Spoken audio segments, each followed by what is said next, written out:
سے پوچھو اگر یہ بولتے ہیں. کیوں؟ ارے کاہنو ظالمو، تم تو ہر روز یہ دعویٰ کرتے ہو کہ یہ باتیں کرتے ہیں، ہمیں بتاتے ہیں اور ہم تم کو خبریں دیتے ہیں. آج کیوں نہیں ان سے پوچھتے کہ ان کا بیڑا غرق کس نے کر دیا ہے؟ تم تو کہتے تھے جو ہاتھ لگائے گا اس کا یہ ہو جائے گا، اس کے قوم کے بڑے نے اس کے ساتھ کر دیا، کچھ نہیں ہوا. تو یہ ابراہیم علیہ السلام کا اس طرف ہی اشارہ تھا. اب میں چھوڑتا ہوں کیونکہ وہ تفاسیر میں اس کی نقطوں میں چلے گئے تو بات اور ہو جائے گی. فرجعوا الى انفسهم فقالوا انکم انتم الظالمون ثم نكسوا على رؤوسهم لقد علمت ما هؤلاء ينطقون. چونکہ وہ عام طور پر نہیں بہت کلام کرتے تھے تو آج ابراہیم علیہ السلام کے سامنے کیسے کرتے؟ انہوں نے کہا نیچے سر کر لیا کہ ابراہیم تو جانتا ہے یہ کیسے کلام کریں گے، خلیل کے سامنے بھلا کیسے بولیں گے؟ اگر کسی جن نے بھی بولنا تو کسی اور وقت میں ابراہیم علیہ السلام نے فرمایا قال افتعبدون من دون اللہ تعبدون او کم وقتو، تم اللہ کے سوائے ان کی عبادت کرتے ہو، مالا ینفعکم ولا یضرکم، جو تمہیں نہ نفع دے نہ نقصان دے. یہاں جو جس بات کا میں اشارہ کرنا چاہتا ہوں وہ یہ ہے کہ وہ ایک تو ان کو الہہ الہ مانتے تھے، دوسری ان کی عبادت کرتے تھے. یہ نہیں ہے کہ ان کو وسیلہ اور سفارشی سمجھتے تھے. آپ نے فرمایا تم ان کی عبادت کرتے ہو. قرآن میں سینکڑوں آیات ہیں اس موضوع کے اوپر. تو وہ بھی انہوں نے خود کہا سورۃ شورى آیت 71 کے اوپر قالوا نعبد اصناما، ہم ان کی عبادت کرتے ہیں. ابراہیم علیہ السلام کہہ رہے ہیں تم ان کی عبادت کرتے ہو. اب وہ عبادت کیوں کرتے تھے؟ وہ کہتے تھے کہ یہ ہمیں نفع نقصان پہنچائیں گے. ابراہیم علیہ السلام نے فرمایا لا ينفعکم ولا یضرکم، یہ نفع نقصان نہیں پہنچاتے.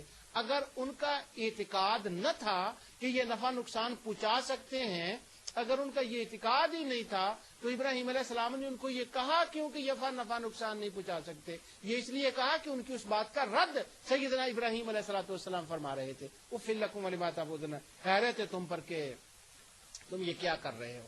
تو یہاں تک میں نے حضرت ابراہیم علیہ الصلوۃ والسلام کا بتایا کہ وہ ان کی قوم مشرک ان کو وسیلہ سفارشی نہیں الہہ اور الہ مانتی تھی. اور جب بندہ کسی کو الہ مانتا ہے تو وہ کیا ہوتا ہے؟ امام راغب کے حوالے سے وہ اپنے آپ کو ذلیل سمجھتا ہے، اس کے آگے جھکا دیتا ہے، اس کی عبادت کرتا ہے. تو وہ ان کی عبادت کرتے تھے اور وہ جو کہتے تھے نا یہ ہمارے وسیلہ ہیں.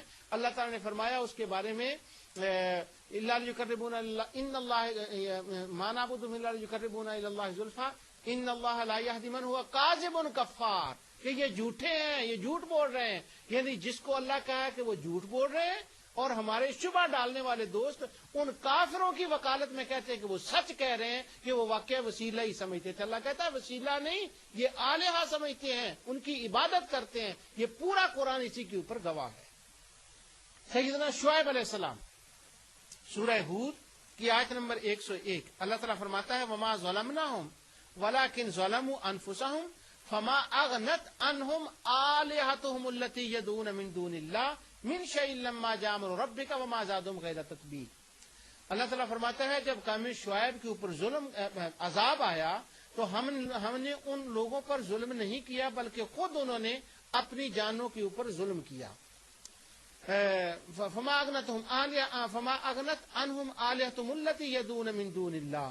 غرض جب تمہارے پروردگار کا حکم آ پہنچا یعنی وہ عذاب آ پہنچا تو جن کو اللہ کے سوا وہ خدا سمجھ کر پکارتے تھے، فما اغنت عنہم آلہتہم التی پکارتے تھے تو وہ خدا سمجھ کر پکارتے تھے. اب جسے خدا سمجھ کر پکارا جائے وہ عبادت ہوتی ہے، وہ معبود ہوتا ہے. پکارنا دو قسم کا ہے، ایک کسی کو محبت کے انداز سے پکارا جاتا ہے اور ایک کسی کو عبادت کے انداز میں پکارا جاتا ہے. ماں کو بھی پکارا جاتا ہے، بیوی کو بھی پکارا جاتا ہے. ماں کا ادب اور احترام اس کو پکارا جائے تو وہ اور معنی میں ہوتا ہے، بیوی کو پکارا جائے تو اور معنی میں ہوتا ہے. جب یا اللہ کہا جائے تو اور معنی ہوگا.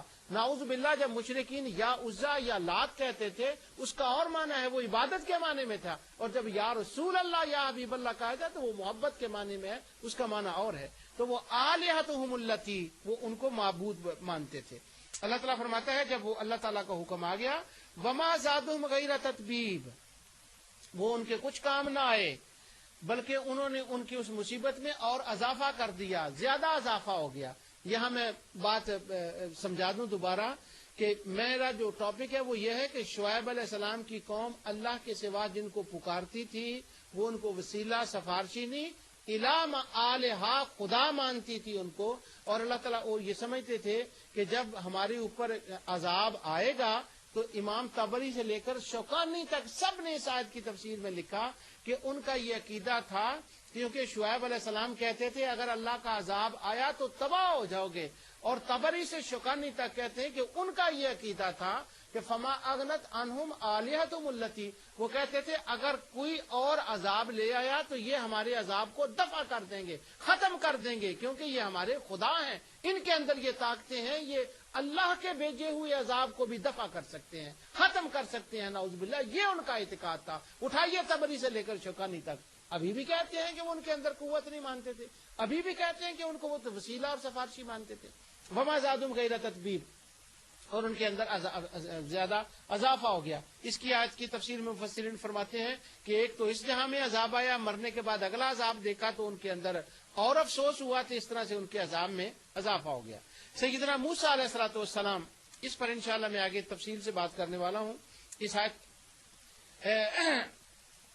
وجاوزنا ببنی اسرائیل البحر قال انکم قوم اجعل لنا الہا کما لہم آلہہ، تو انہوں نے بھی وہ بھی اس کو آلہہ مانتے تھے۔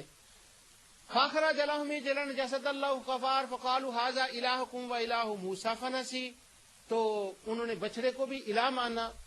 اصحاب کہف کا ذکر سورہ کہف کے اندر قرآن میں آیت 15 میں آتا ہے، وہ اصحاب کہف کہتے ہیں ہؤلاء قوم اتخذوا من دونہ آلہہ، یہ ہماری قوم کو کیا ہو گیا، انہوں نے اور خداؤں کو مان لیا۔ تو یہاں یہ جتنے انبیاء علیہ الصلوۃ والسلام کا یہ میں نے آپ کے سامنے پڑھا، وہ سارے کے سارے ان کو الہ مانتے تھے۔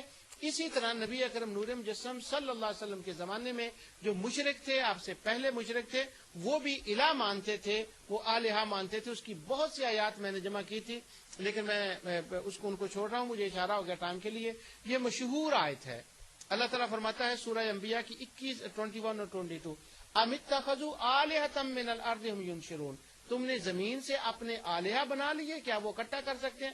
آگے اللہ تعالیٰ فرماتا ہے لو کان فیہما آلہۃ الا اللہ، اگر اللہ کے سوا اور خدا ہوتے جن کو تم مانتے ہو تو اب تک تمام نظام جو زمین اور آسمان کا ہے وہ درم برم ہو جاتا، وہ اجڑ جاتا، وہ ختم ہو جاتا۔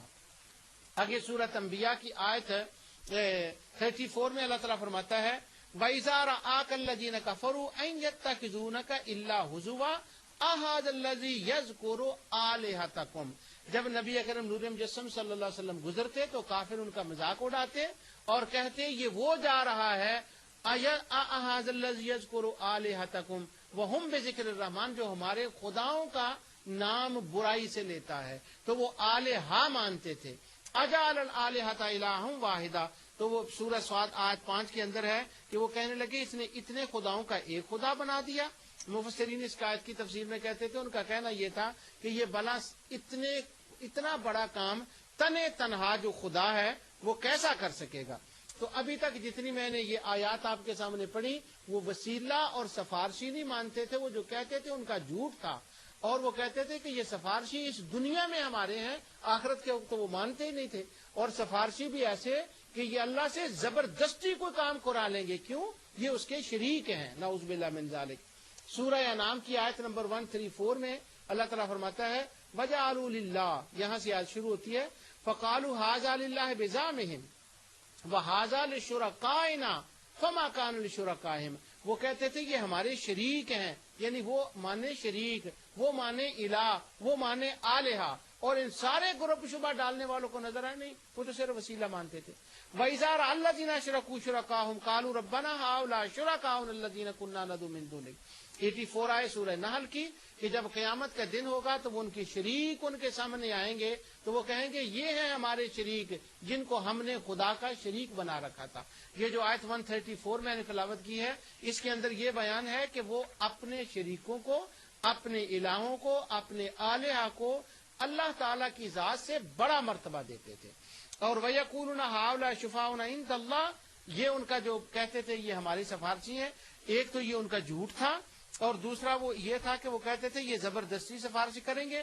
تیسری بات یہ کہ انہوں نے خود ان کو سفارشی مقرر کیا تھا، اللہ تعالیٰ کی ذات نے ان کو سفارشی نہیں بنایا تھا، اور وہ کہتے تھے یہ جبری طور پر اللہ تعالیٰ سے کوئی بات کرا لیتے ہیں، نعوذ باللہ من ذالک۔ اب نبی ہدایت کا ذریعہ ہوتا ہے، نبی اللہ کا مقبول بندہ ہے، تو کیا کسی کو اختیار ہے کہ وہ کسی کو خود نبی بنا لے؟ حالانکہ نبی کا ہونا حق ہے، نبی ہوتے ہیں، لیکن کوئی